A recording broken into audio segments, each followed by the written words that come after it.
Okay, welcome everyone. Thank you again for joining us in this Traceability Guidance Consultation webinar. My name is Petra Kangalova and I'm the IATI Senior Business and Data Analyst in the IATI Secretariat. I think I know most of you in this call, so thank you for joining us this afternoon for a bit of a discussion on the traceability guidance. I'm sure you're all very familiar with Zoom, but if any questions, you can also use the chat. And we will be recording the session. So for anyone who wasn't able to join, we'll be able as well to look at the recording.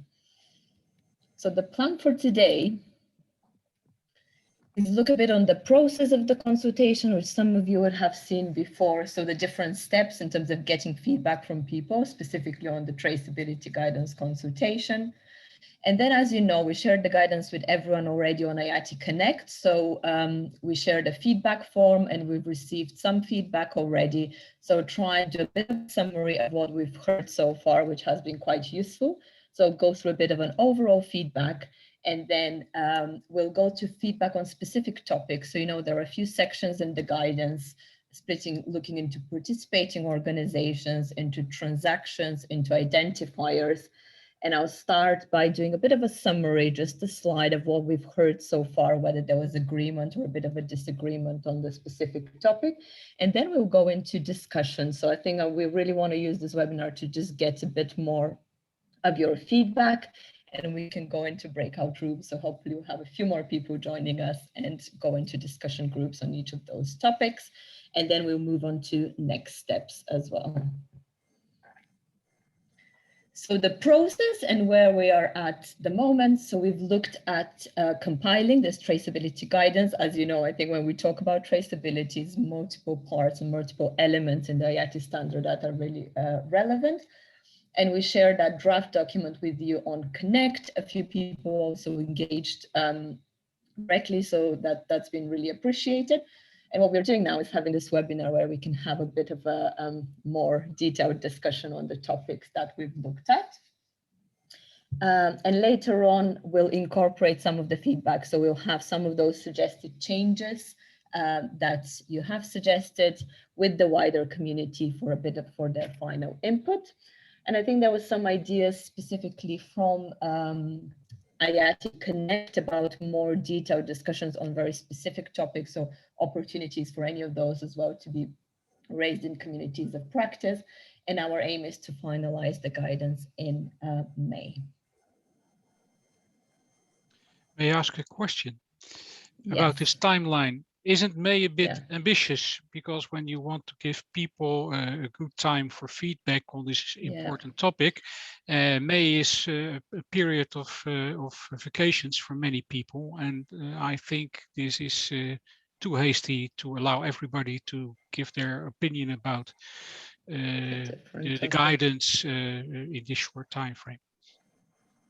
So the plan is for end of May for this one, and I think we've already started in April. So we have been giving people an opportunity to feed in and to share their feedback directly. So obviously, if there is a tricky point, and I think we'll go now in detail on specific ones.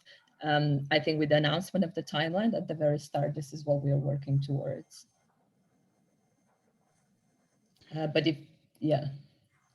But when you will, what I understand is that you will want to give the community of practice some discussion room on further topics, and that will be on Connect, I suppose.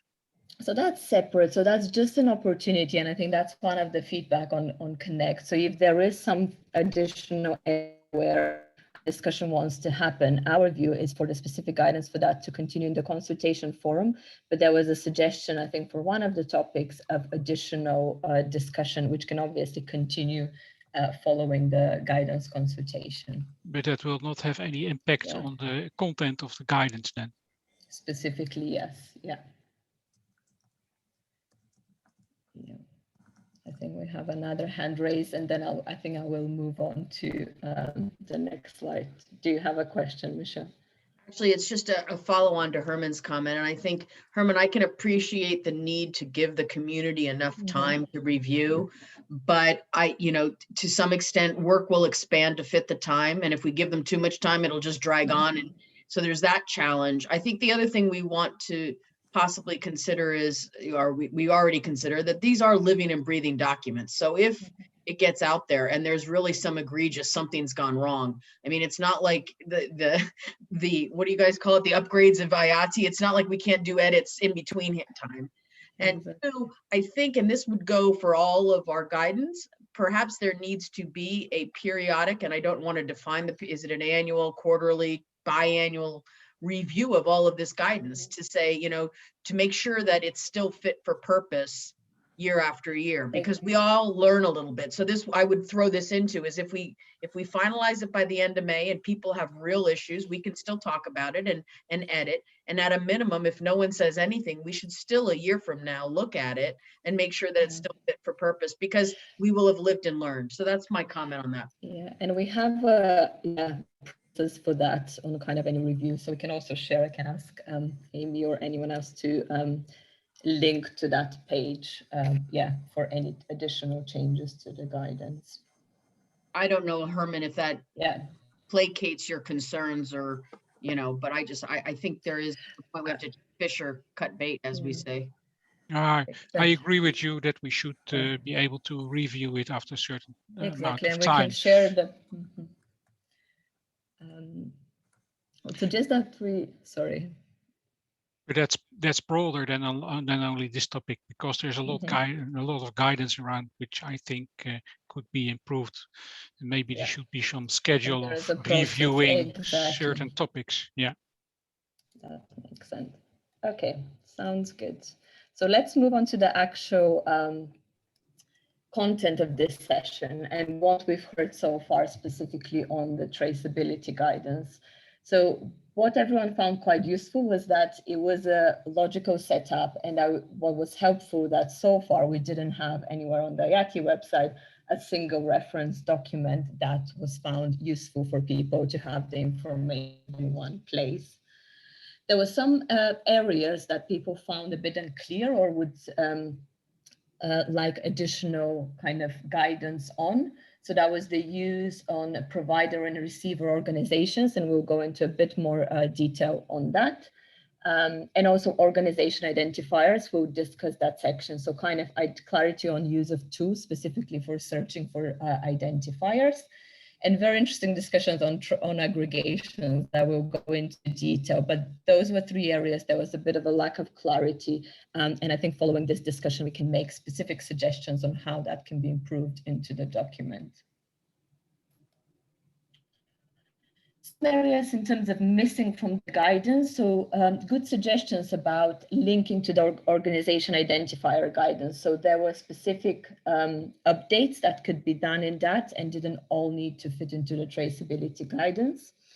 And there were areas for suggestions on kind of further detail, for instance, on related activity and participating organizations' roles, and some of the need for more examples on cases where you have multiple provider and receiver organizations. So adding a bit of context of where those scenarios are.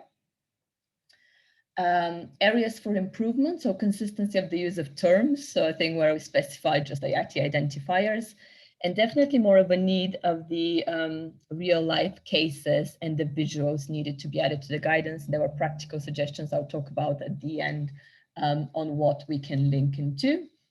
And one area, that's why I also kind of mentioned the communities of practice, is additional user guidance. So kind of the summary of use cases or how to use data on traceability via our tools, which goes beyond the core guidance, and some suggestions on forums for storytelling, which would be really interesting if there are cases for those specific cases to be added. So what we want to do today into this webinar, and just go into more detail on the specifics and the guidance that some of you have looked at, or if not, you can now share your input. And we can split into two groups. I think it's around 20 of us, and we can go into two groups. You have either myself, or we also have Amy, Andy, and Audrey, who are our business analysts, and they can also support into those breakout groups. But what I want us to do is to look at those three topics. So I'll summarize for each one what we've heard so far, And then you have time into your discussion group to basically look again at those questions, see if you can bring examples or if you have additional input that so far you weren't able to share with us via Connect. So the first topic related to traceability was about the role or the participating organization. So as you know, that is quite critical of who is involved in the activities that are being published to IATI. And what we wanted to look into is what should the minimum set of information for a publisher include for a participating organization. What was quite interesting in this specific scenario is that we had a number of different views of what the minimum should be. And I think that very much gives us again the answer for the need of more examples because of the cases where it really depends on where in the network you're fitting. Some comments around the name. So because of security and confidentiality concerns, not being able to, for instance, specify the name. So in that kind of recommendation in the guidance, we cannot give one example for all. So I think this is a case where it will be really useful to get more examples. And the second question that we've asked related to the guidance about the different roles. So in this specific case, whether you as an organization are using the same role in reporting activities or different. And we did have different examples here. So one of the suggestions on from people so far was a bit more clarity needed between implementing and accountable. And that's what I would like us to also focus on. So a lot of cases, the suggestion was when you as an organization are publishing data that the majority that will be the accountable. But playing some roles as implementing as well. Or there were cases where people were talking about being the implementer, but not physically implementing the activity as well. So there were various views in the specific examples, and also what role each organization plays. So what was quite interesting as well in the feedback from a user perspective is that when organizations use different roles, that also creates challenges for data users to be able to understand. So basically the summary, I think, on the participating organizations, we do need more cases or more examples in order to be able to help publishers in terms of the recommendations. And the questions that I would want you now to split into two groups and look into is how your organization is using those two roles. Whether you use different roles for different activities. So again, we had quite mixed views on that. And whether you'll be helpful to have a few more examples on those specific scenarios. Okay, group two, do you want to feedback very briefly on some of your discussions? And then we'll go from our group. Well, if I can feedback, and yeah, do jump in, guys. So we first of all, we had a bit of a discussion about the words of minimum versus data quality versus what we're kind of expecting. And yeah, how we can encourage organizations to go as far as they possibly can in publishing particularly participating organization information and being like, maybe we need to lay out what's the gold standard in IATI, whilst also realizing that you may not be able to do it. We then moved on to kind of discussing implementing and accountable, and for both Michelle and for Pele, they are accountable. For Michelle, it can range depending on the different projects of how they use it, and I think both of you have got your own interpretations of accountable and implementing, or at least you've decided upon that. Correct me if I'm wrong, guys. Thank you. Anything else from that group? Anyone else to add? We didn't get much farther. Yeah. Anytime conversations can continue on Connect if some specific details. So I think our group very similar. I think we had examples from from donor governments, examples from like the World Bank, and also mentioning the role of like trust funds from NGOs as well. And I think one of the points we were trying to think of what's the solution of whether it would be helpful to add more examples to the guidance but then we realizing again that there are different scenarios. And I think one of the conclusions, and people can come and feed in, is I think the points you were also making about interpretation and thinking about the definitions currently of the roles and being used within the guidance, which I think obviously like any of the definitions cannot be changed without an upgrade. So people sharing more on Connect will be helpful, but just building on multiple examples would still be open to interpretation based on how the organizations were using that. Anything else on that topic from anyone else that we have not covered? No? Okay. Yes, echoing Leo's remark, I think when an organization publishes their own activities, they are the accountable party anytime, right? That would be my interpretation of being accountable. That's the activity you implement. It's your activity that you publish, so you're accountable. And for our government, for our government, that's accountable towards Parliament. For our partners as a government, that's accountable towards the ministry, and for their partners, it's accountable towards their donor, right? So I would say accountable is kind of like a default, but yeah. I think that it also comes a little bit from the Dutch privilege of having all the participants down the line publishing. I mean,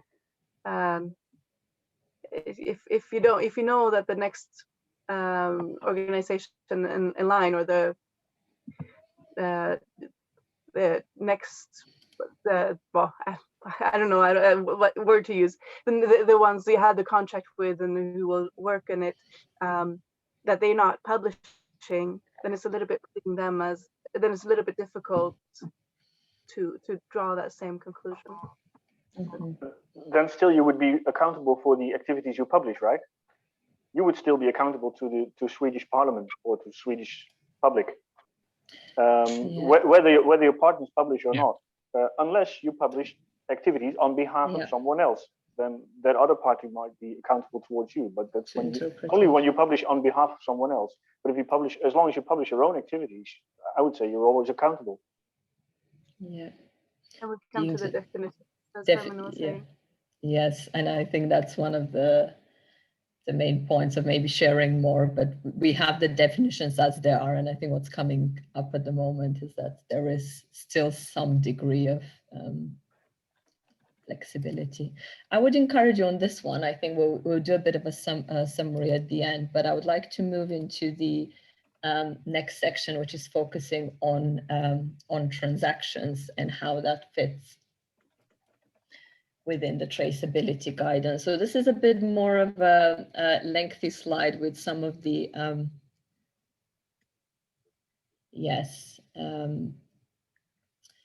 so this section looks specifically at transactions. And I think on that section, we had some suggestions on improvements to the guidance with some of the statements. And I think there was on some quite a bit of disagreement that there isn't one recommendation that we can add to the guidance. So the first one was very much related to participating organizations, so talking about in transactions, and I think there's already been a discussion of what we call minimum, so suggestion to change that language as well. And in here, we again had mixed responses of what organizations should include for each transaction. And one of the suggestions was maybe having a table. So as you know, we have different transaction types, whether it's incoming or outgoing, and having a clear table of information of what is expected for provider or receiver organization. The other point that was added to the guidance was about each transaction having one funder or one receiver, allowing the transactions to be linked to the corresponding activity. One of the feedback that we've got is that this again depends on the transaction type. So for instance, if you just have an incoming fund, you only need to add the provider rather than having both. Then some of the discussions were around aggregation, and I think there was quite a bit of disagreement in there about, you know, smaller transactions with the same external funder can be aggregated. And I think the point there was, which I think is quite valid, and we're trying to look at some ways to provide more guidance, is, you know, organizations should publish as, you know, as close to reality as possible. So they should decide if they are to aggregate on the periods themselves. Some people are thinking about, you know, there isn't harm in transactions being too granular. And I think that's a good point around data use. You know, is there a case specifically for expenditures, which was one of the points raised? And that some transactions can be, you know, detailed to one funder. So some cases about should a transaction be aggregated if you want to link to a specific funder. And again, I think in this specific case, are there examples, like further examples needed? We also had a question about the planned disbursement, which is a separate element in IATI, is not part of the transactions, and whether the same recommendations should fit for planned disbursement. And there was a general sense that, you know, that should be followed within the guidance.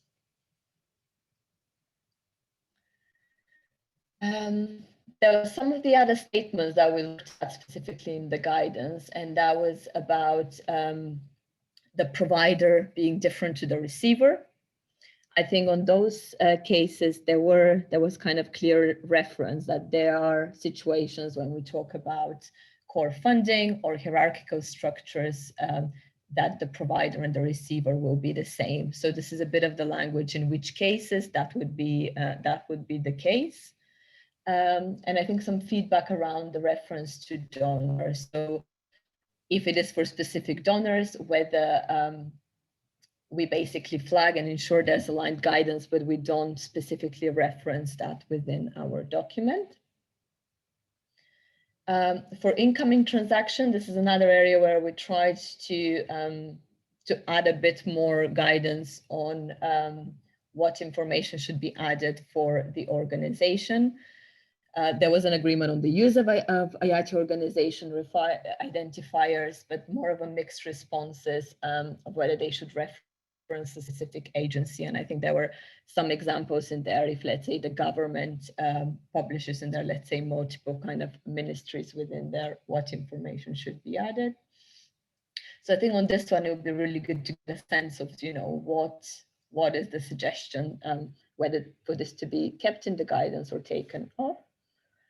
And the last but not least, discussions about values and dates of incoming funds should match the value and date of the outgoing fund in the provider activity ID.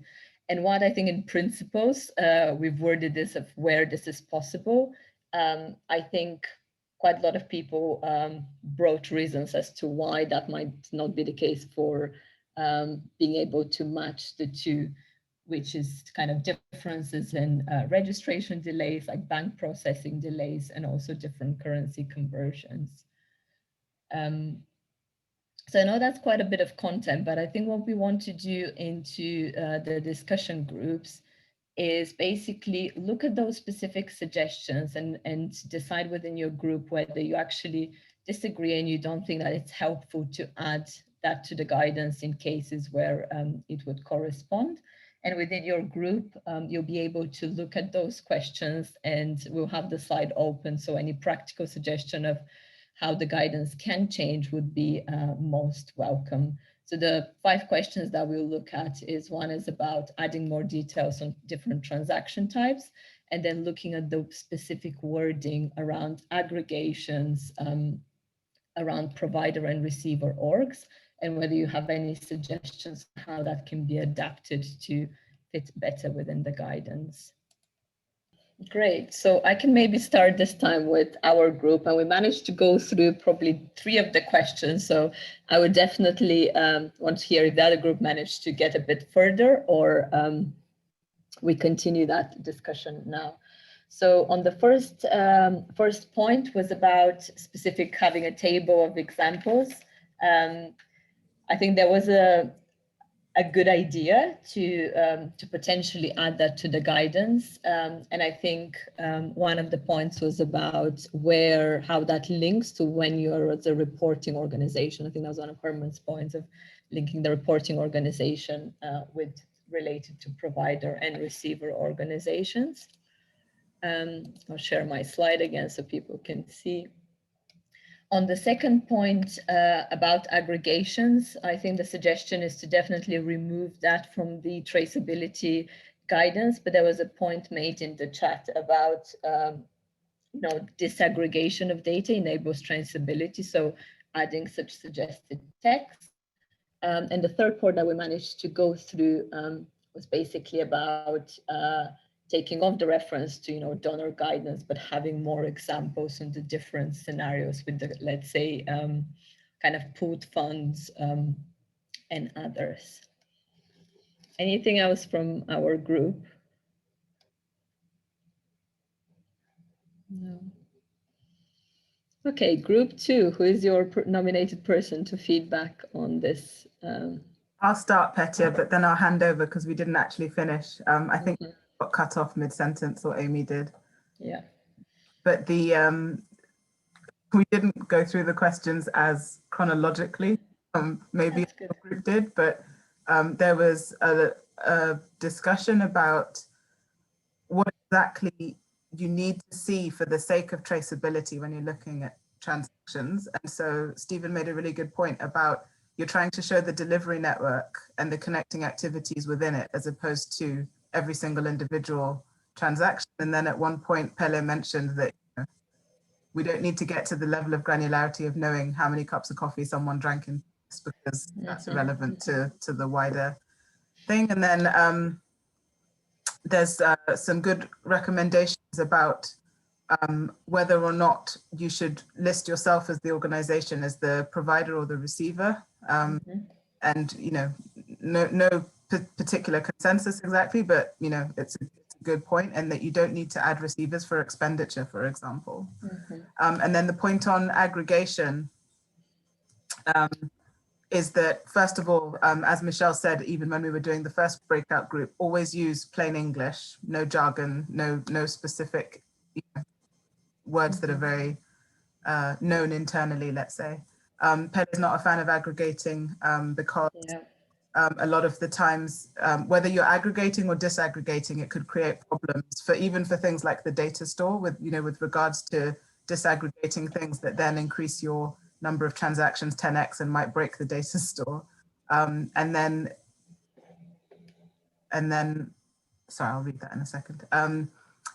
It's also about only mentioning the different people who are organizations, who were involved in any particular transaction, as opposed to timing or the dates or anything like that. And so you could end up with, activities and transactions becoming very bloated, depending on what level of detail and granularity you go down to.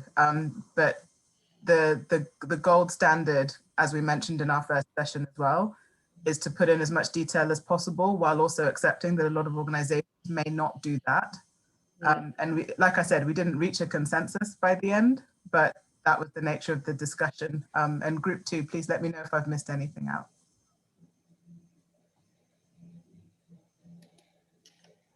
No. Or forever hold your peace. Good summary. May I ask a question? Yes. For group 2, did you make a distinction in this discussion between disbursements and expenditures? Expenditures, yeah. Yes. The disbursements, because there's an implementing partner involved, there would be participating orgs on either end, and that's where Pelle was saying we'd want those transactions to be not aggregated. But disbursements is when you are the ultimate. No one cares if I bought pencils or pens or paper. So there would be another side. That was Stephen's point at the very beginning, is when it comes to expenditures, there's only you're expending it. There's nobody on the other end of it. Whereas disbursements, there's an implementing partner on the other end. Yeah, I think we talked about that difference as well. So I think what I would do with those specific ones is there are suggestions of what needs to be taken out of the guidance, and I'm talking to the next steps of how we can directly make those suggestions to the guidance document and post that on Connect if people want to add on to any of those discussion points. But following the webinar can make specific track changes that you can see in the guidance based on what shouldn't fit there or be taken off. But it is quite complex. I think transaction is a very meaty area of different links being added. So the last, yes. Can I just add one very quick point, please? We did raise in our group as well, trying to make it really clear that IATI is not about connecting transactions together. It's impossible to do that. You cannot connect two transactions together. Therefore, you can't. Traceability is not about connecting the money. I think we have to be very, very clear about this, because it's impossible to do that in the standard. So why do we shouldn't lead people into the assumption that we're connecting money together. We're not. We're connecting activities together. Yes. Good point, Stephen. Yeah. We're not connecting money. So I keep saying it. Yeah. We are not building an accounting system. We can. Exactly. Thank you, Helen. Well, and I think, and Pella made a good example, is in the examples, why don't we say, again, Plan Netherlands gave X number of euros and so got X number of guinea, do it with different currencies so that it's very obvious. Yes, there is a financial aspect to this transaction, but that's not what's getting connected. Put different dates, put different currencies. It's all acceptable. That's not what we're trying to. So the examples kind of demonstrate that better. Yeah, and I think that relates to the last point about matching the transactions as well. We have just around 20 minutes, and there was a much shorter section. I think this bit is the kind of the meaty discussion. I'm just looking very briefly at the chat. Lisa has his hand up also. Oh, sorry, Riza. Go ahead. Yeah, Petia, before we move to the next one, it's just a technical clarification on the guidelines. Under the guidelines, under the transaction, you have added as the minimum information organization role. If I understand correctly, it is not expected at the transaction level. So is it something you are suggesting newly, or is it, I don't know. So in my opinion, it shouldn't be there. Okay, so is that specifically for transaction, like provider org? Yes, under transaction, the information we require, when you have listed, you have included organization role, org role, but it is not relevant. Yeah, and I think that's the point, that there isn't like a minimum like of what should be included for this one. But I can take a look and comment specifically on that. I mean, it's not the minimum this thing, as per the IATI guidelines on the XML structure, that element shouldn't be there under transaction. Okay, I will take a look at it. I'll have a look at the guidance and reference that, because I don't have it open, but thank you for the point. We've noted that down. If it's a mistake, we'll correct that. Thanks for that, Riza. And I think there's a point in the chat from Caroline about pooled funding and kind of how we reference, because I think that's used in different contexts, and I think that relates again to the different definitions being used. So the last section that we had, and maybe I'll keep everyone in this group so we don't really lose people and have a bit of a 10-minute discussion specifically on this and bring any questions, is related to identifiers. So organization identifier. So this was quite a suggested section that we've added about thinking about traceability and talking about the identifiers being added to the guidance. The section on the left, though, you can read out, is what we currently have in the guidance and the questions that we've asked about where organizations are searching. I think the majority obviously referring the registry. The recommendation of, if it's an organization is not a publisher, whether organizations can start searching for those identifiers. And I think there was a view of, it is quite a big of an ask if you have to look for non-publishers and looking for those identifiers. In terms of tools being used, I think there was, again, a mixed view. I think mainly people use the registry, but obviously there are other external tools that can be used. We're trying to think if there are any suggestions about standardization and names, like if you want to look into the organizations, that's not consistent at all, but I don't think we've heard from anyone any specific, like really bright ideas on those topics. I think the practical suggestion that people made so far was about, this is the traceability guidance and how much detail do we go into the identifiers, or is it better to update the organization identifiers guidance and link to that, so have like a separate update on that page.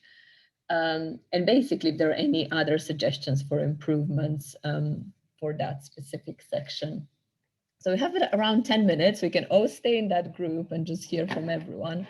I think that would, that would allow us to stay in here. But on the section on identifiers, do you think it should stay within that, within that guidance, because it's quite a bit of detail, or is it best, as some people suggested, we have an organization identifiers page to kind of add this detail in there and just basically link to our guidance, or any other suggestions on kind of improving those links?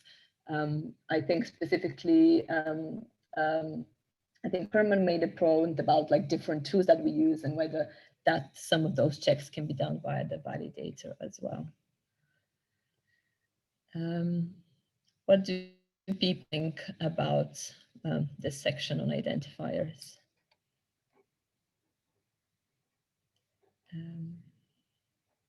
Or do people still, okay, hi Pelle, yeah, go ahead. Well, I think there is a risk for organizations trying to search identifiers for organizations who haven't identified themselves yet. We work with many NGOs in the Netherlands who have multiple subscriptions to the Chamber of Commerce. So they have multiple valid IATI IDs, so to say, valid organization IDs. I know the same for organizations across the world that I encounter, where they always come up with, well, they seem to always come up with a different identifier than I had expected. So I think there's a real risk in trying to identify organizations who don't know you identify them by a certain number. Yeah. So I'd stick to I'd stick to the registry. Yeah. Yeah, I think that's the feedback we've had. Anybody else on organization identifier? So kind of your experience as a publisher, where for, let's say, for participating organizations, you're trying to find the information. I think Leo has a hand raised. Yes, yeah, Leo, and then Michelle. Yeah, I was just thinking, like the current stages of becoming an IATI publisher includes registering yourself as an organization, which is a very light step in the beginning, and then you only become visible in the registry once you have also started publishing an activity file. Is that correct? So we could. So once you publish, yeah. So we could change this and make it easier or lower or less complex for like next tier organizations to actually register themselves and clarify their identity, and without making that immediate dependency of also having an activity file. So you could, that would make it easier for us to reference to downwards. Before publishing. Yeah. Michelle, I think you were next. Yeah, and I've said it, I'm going to say it till the cows come home, because this is something I brought up when I first started with IATI. The data store needs to be able to allow us to mine participating org data for people who are not publishers. And as a member of this, I will beat it up with the Secretariat too, because I know it was stated as a requirement. And the fact that the new data store was not built for that functionality is a real disappointment, because I know I spend hours data getting org IDs to the point that I can. And I was saying this in the smaller group. For anyone else to spend that time when I've already done it, it might not be right, but at least we're consistent.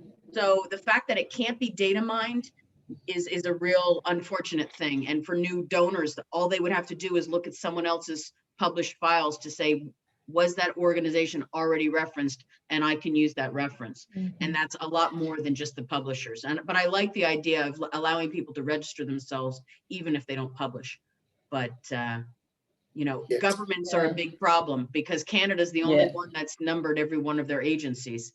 So and I think DARE in the US has too, but it's sort of a second level, so it's hard to figure out. But yeah.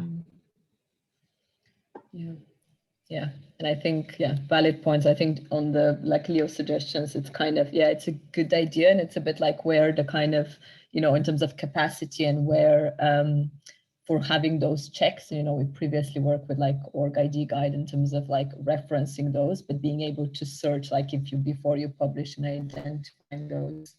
And Michelle, your point, on the dates. So I think at the moment you can do that in a very technical way. So that's, feedback noted. Herman, on you. Back to you. Yes, I would like to make a comment on identifiers in a somewhat broader perspective than just the guidance we are talking about now. I think that for our chain transparency, the network transparency, it's absolutely critical that the data validator checks on the validity of any identifier, not just the organization identifier, any identifier being used, if it's an existing identifier or not. Because when I look in practice at our work to get the network transparency working in practice, I know my colleagues are spending a large deal of their time making sure the identifiers being used by our partners are correct. And it's all manual labor right now, and it could be done fully automatically, and even be with an automatic feedback to the publisher. And I think that is really critical functionality for the data validator, and would help the traceability agenda enormously.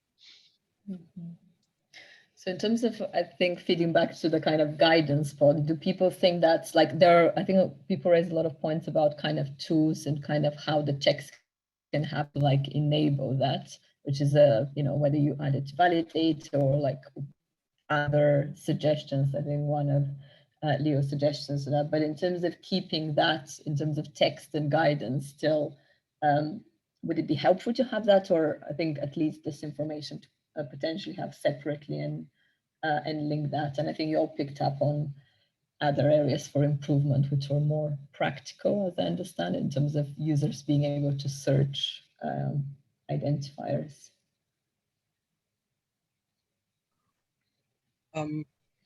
Just to add to that, I mean, when it comes to IATI org ID of the provider and the receiver organization, for us, it's more than the whether we want to publish or not. It's like, you know, the information availability of the information.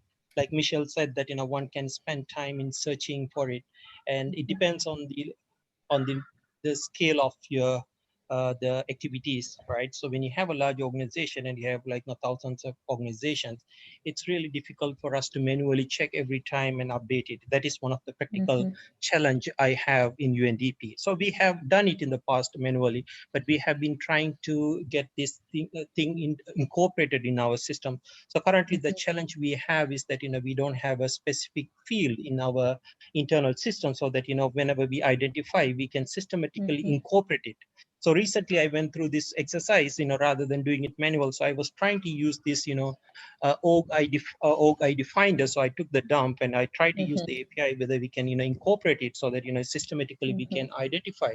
But surprisingly, I saw that, you know, it has around 10,000 plus organization IDs whereas we have only 1,000 plus organizations. So within the IATI data sets itself, that there are more organization ID available. I mean, I should mention that when I took the extract, they have 2 fields, valid, not valid. But my point is that those all, if my understanding is correct, those all identifiers are coming from the IATI data sets.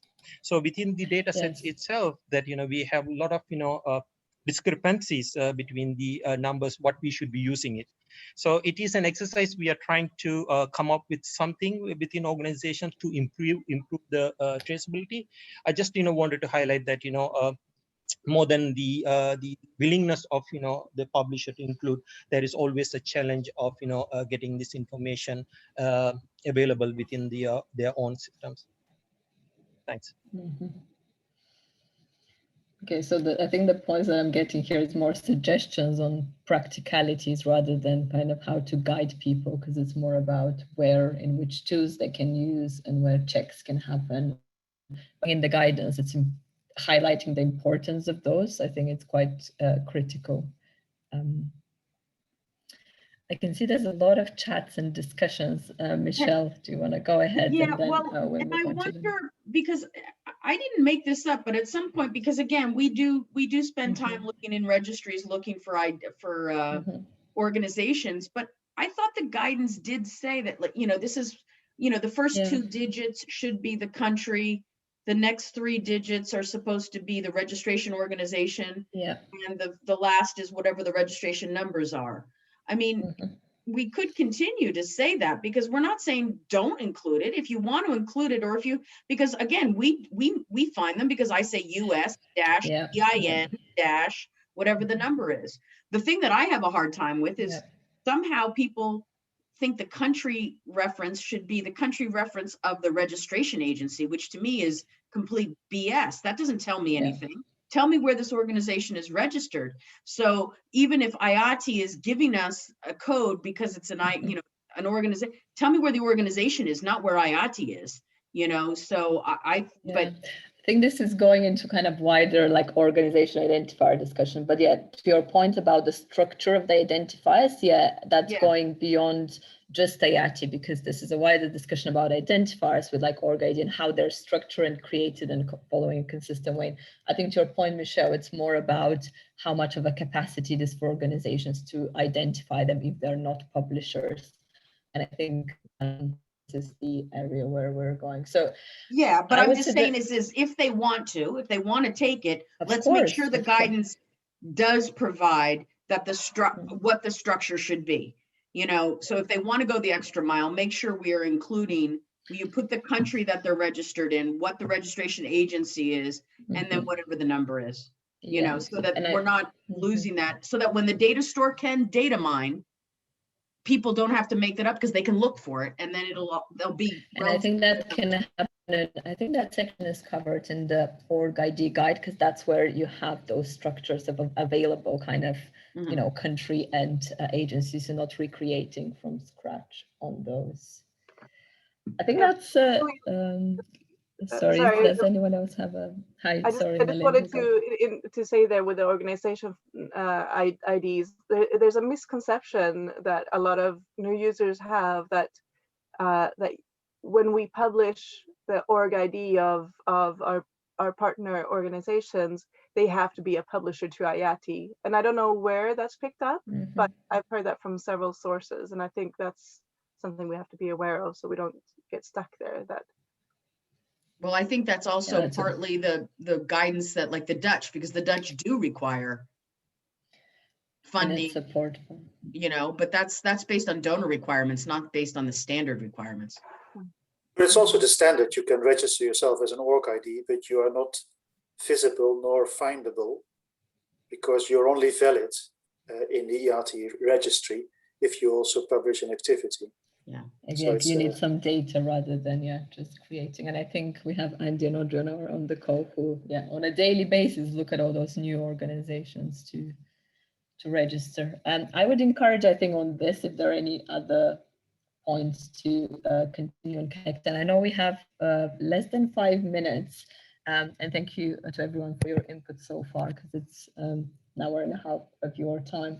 So I have two final slides. So one is about examples and visualizations, and one about next steps. So on this, in each area on participating organizations, transactions, and identifiers, we talked about examples. So if people are happy, or if there are any volunteers who want to suggest some additional examples. And I think we need to, again, I guess, be careful here of the wording if we are to add examples on single projects, with multiple donors, on co-funded situation, or we talked about core funding and approved funds. And then around visualizations, I think everyone welcomed that this would be helpful, and we were trying to think of what else could be added. So, for instance, linking to IATI traceability study that was already funded. So looking a bit more of a visual, maybe linking that to the guidance for newer users. And I think Pelle suggested like maybe sharing some visuals from their guidance, as long as they obviously align and reference to that. So I think on this one is a bit more of a call for actions for people to share. And I think I would reference that. Sorry, yes, Pelle, I think you. Yes, well, I think at the contrary, what I offered was to provide you with a fully editable example of the guidance we made, so that you can adjust it to your own liking. we don't need to be referred to. That makes sense. I would change that. That would be helpful. So I think if others have like similar suggestions, that would be helpful. And then moving on to next steps. I think this started, I can see that there's a lot of kind of chat going discussions, which is great. And if there aren't any questions, what I can do that haven't been answered, I will share that following the webinar on Connect, just to make sure that we've captured some of that content. And I know there were some links to some kind of new tools, but we will share that to make sure those are responded to. But in terms of next steps, I think what we want to do is update the community or others via Connect on the current feedback that we've received. And I think especially from the discussions today, we were taking some notes from the two groups and from the feedback as well.